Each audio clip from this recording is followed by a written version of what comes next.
Hello again, Internet. So I know it's been more than 3 weeks since the shooting in Vegas happened, but there are still people talking about it, especially talking about guns and gun control. And there are people talking about banning certain types of guns. And I've seen arguments like, well, you don't need these types of guns for hunting, but the Second Amendment isn't for hunting. So I was thinking about jumping into the briar patch that is the gun control argument. But I thought instead, how about we take a closer look at the Second Amendment and just what is it for? Why do we have it? What was the intent of the framers of the Constitution when they put it in there? So I went and scoured the internet and I found a bunch of contemporary quotes from people who were either involved in writing the Constitution or supporting its ratification. And these are quotes on what their views on the Second Amendment was about when it was written. I'll leave a link to the websites where I found most of these quotes down in the description, and I encourage you to go look these things up for yourself as well. As far as I could determine, these are authentic quotes. These are actually what these people said.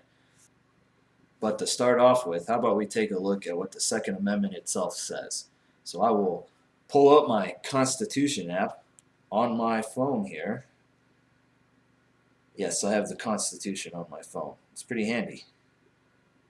Right. Amendment 2. A well-regulated militia being necessary to the security of a free state, the right of the people to keep and bear arms shall not be infringed. Now, I've heard a lot of people get hung up on the wording of that, especially the word militia. And I think what's going on is that what people think of as militia today is not necessarily what people thought of as militia back when the Constitution was written. Some of these quotes that I have for you will kind of get into that. But basically, back then, the militia was everybody. So there was no special organization. You had to join the militia. You were the militia automatically. So that's not really something to get hung up on. Anyways, I have my sheet with the quotes. The first quote is from Thomas Jefferson. If you don't know who that was, he was the third president of the United States, and he was the one who wrote the Declaration of Independence. And here's one thing he had to say. Laws that forbid the carrying of arms disarm only those who are neither inclined nor determined to commit crimes. Such laws make things worse for the assaulted and better for the assailants. They serve rather to encourage than prevent homicides, for an unarmed man may be attacked with greater confidence than an armed man. That seems pretty apparent what he's talking about there. People have a right to defend themselves, and it's easier to defend yourself if you're armed than if you're unarmed. And the people who are going to commit crimes aren't going to care about the laws, and they're going to arm themselves anyways. So that's pretty straightforward. The next quote I have for you is from Sam Adams. So we all know Sam Adams from the beer, but also he was an ardent patriot and took part in the Boston Tea Party. The said Constitution shall be never construed to authorize Congress to infringe the just liberty of the press or the rights of conscience, or to prevent the people of the United States, who are peaceable citizens, from keeping their own arms. It's pretty straightforward. He says right here, the people will not prevent the people from keeping their own arms.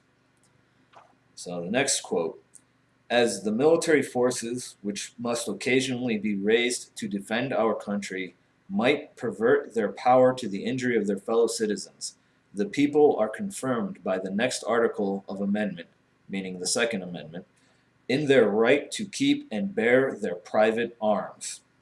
The people are confirmed in their right to keep and bear their private arms. This quote is from a man named Tench Cox, who was a delegate from Pennsylvania to the Continental Congress. And it seems pretty obvious here we're really getting into the meat of just what the Second Amendment was about. And it was about the people keeping their arms to prevent abuse from the government in case the government should forget its way. The next quote I have here is from Patrick Henry. Patrick Henry is famous for uttering the words, "Give me liberty or give me death," early in the Revolution. And here he's responding to someone who is saying that if the federal government begins to abuse the powers delegated to it by the Constitution, then all the people would have to do is call another convention and take those powers away from the government. Patrick Henry did not believe it would be so easy as that, and this is what he replied to that person. "Oh, sir, we should have fine times, indeed, if, to punish tyrants, it were only sufficient to assemble the people. Your arms, wherewith you could defend yourselves, are gone. Did you ever read of any revolution in a nation inflicted by those who had no power at all?" My next quote is from a man named Noah Webster. He was an educator, a writer, and a very outspoken and ardent supporter of the Revolution and of the Constitution. And he is also the Webster in Merriam-Webster dictionaries. That's right, he wrote the dictionary. "Before a standing army can rule, the people must be disarmed, as they are in almost every kingdom in Europe. The supreme power in America cannot enforce unjust laws by the sword, because the whole body of the people are armed, and constitute a force superior to any band of regular troops than can be, on any pretense, raised in the United States. A military force, at the command of Congress, can execute no laws, but such as the people perceive to be just and constitutional, for they will possess the power." And here he's saying that because the people are armed, they have power. They have the power to resist an unjust government. They have the power to prevent tyranny from the government, even their own government. I have two more quotes for you. This first one here is from Richard Henry Lee. He was a delegate to the Continental Congress and signed the Declaration of Independence. "A militia, when properly formed, are in fact the people themselves, and include all men capable of bearing arms. To preserve liberty, it is essential that the whole body of people always possess arms. The mind that aims at a select militia must be influenced by a truly anti-republican principle." Now, it's pretty obvious here. He's saying the militia are the people and include all men capable of bearing arms, everyone. This is not a select few, and he goes on to talk about that. The mind that aims at a select militia. And by select militia, he's talking about a select few group of people allowed to keep arms. And he's arguing against that. He's saying everybody has the right to bear arms. The militia is everybody, not a select few people. And the final quote is from Alexander Hamilton. "If circumstances should at any time oblige the government to form an army of any magnitude, that army can never be formidable to the liberties of the people while there is a large body of citizens, little if at all inferior to them in discipline and use of arms, who stand ready to defend their rights and those of their fellow citizens."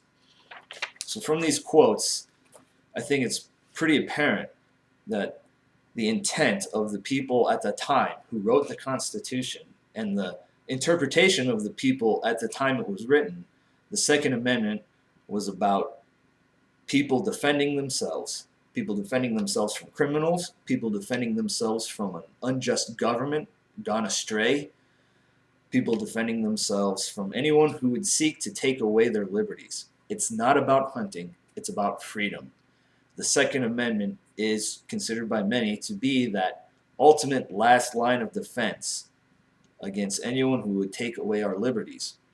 And the wording of it may be a little odd today, but that's because the language has evolved over the last couple of hundred years. If you just look at what people at the time it was written had to say about it, it becomes very apparent what the intent was. And as a final thought, the first battles of the Revolution, the fights that started the war, were the battles of Lexington and Concord, and they happened because the British were attempting to disarm the Americans, the colonists. And so, something to keep in mind if you're thinking that trying to do so today would have any different outcome than it did back then. Anyways, that's all for now. Don't forget to hit the like button, hit the subscribe button.